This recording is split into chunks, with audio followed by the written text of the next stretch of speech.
Next ప్యాచ్కి వచ్చేసరికి మనకు Miraz patches అని ఉంటాయండి. ఇవి ప్రీమియం ప్యాచ్లలో ఇది కాస్ట్లీ ప్యాచెస్.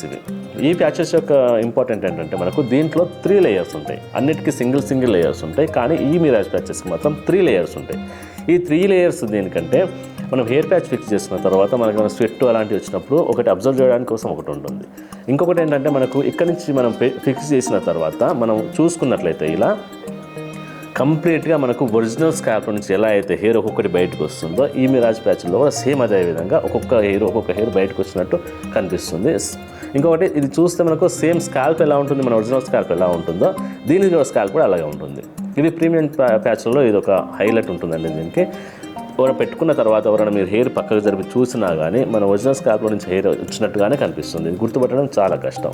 ఇంకోటి దీని యొక్క హెయిర్ క్వాలిటీ అనేది ప్రీమియం అన్నట్టు, చాలా అన్నిటితో పోలిస్తే హై క్వాలిటీ హెయిర్ దీంట్లో వాడతారు.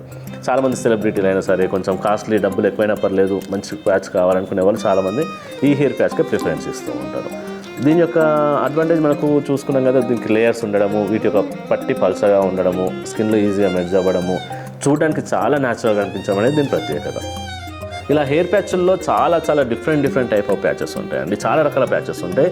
మన ఆర్కే హెయిర్ స్టూడియోలో ఈ మార్కెట్లో ఎన్ని రకాల హెయిర్ ప్యాచెస్ అయితే అవైలబుల్లో ఉంటాయో ప్రతి ప్యాచ్ మన ఆర్కే హెయిర్ స్టూడియోలో అవైలబుల్ ఉంటుంది. మీరు ఏ బ్రాంచ్కైనా వెళ్ళండి, మీకు చాలా కంపెనీలలో ఏంటంటే ఒక 2-3 ప్యాచెస్ తీసుకొచ్చి అవి చూపించేసి ఇవి ప్యాచెస్ అని చెప్పి చూపించి అవే ఫిక్స్ చేస్తూ ఉంటారు. కానీ ఆర్కే స్టూడియోలో అలా కాదు.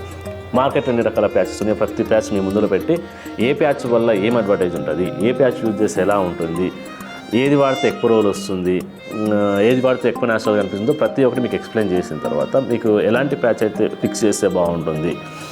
కొంతమందికి ఎలా ఉంటుందంటే చాలా పల్చటి హెయిర్ ఉంటుంది. పల్చగా హెయిర్ ఉన్న వాళ్ళకి మనము థిక్ హెయిర్ పెట్టినామనుకోండి, డెన్సిటీ ఎక్కువ ఉన్న హెయిర్ పెట్టినామనుకోండి కొంచెం చూడడానికి అంత కరెక్ట్గా కనిపించదు, కొంచెం పెట్టిన ఫీలింగ్ వచ్చే అవకాశం ఉంటుంది. సో హెయిర్ ప్యాచ్ పెట్టడం మాత్రమే ఇంపార్టెంట్ కాదు, ఎవరికి ఎలాంటి హెయిర్ ప్యాచ్ పెట్టాలి అనేది కూడా చాలా ఇంపార్టెంట్. సో మేము క్లయింట్ వచ్చినప్పుడు మనం కంప్లీట్గా చెక్ చేసినప్పుడు వాళ్ళకి డెన్సిటీ ఉన్న హెయిర్ ప్యాచ్ పెడితే బాగుంటుందా లేకపోతే పల్చగా ఉన్న హెయిర్ ప్యాచ్ పెడితే బాగుంటుందా అనేది వాళ్ళ యొక్క హెయిర్ డెన్సిటీని చెక్ చేసి దాన్ని బట్టి మనం హెయిర్ ప్యాచ్ ఫిక్స్ చేయడం అనేది జరుగుతుంది.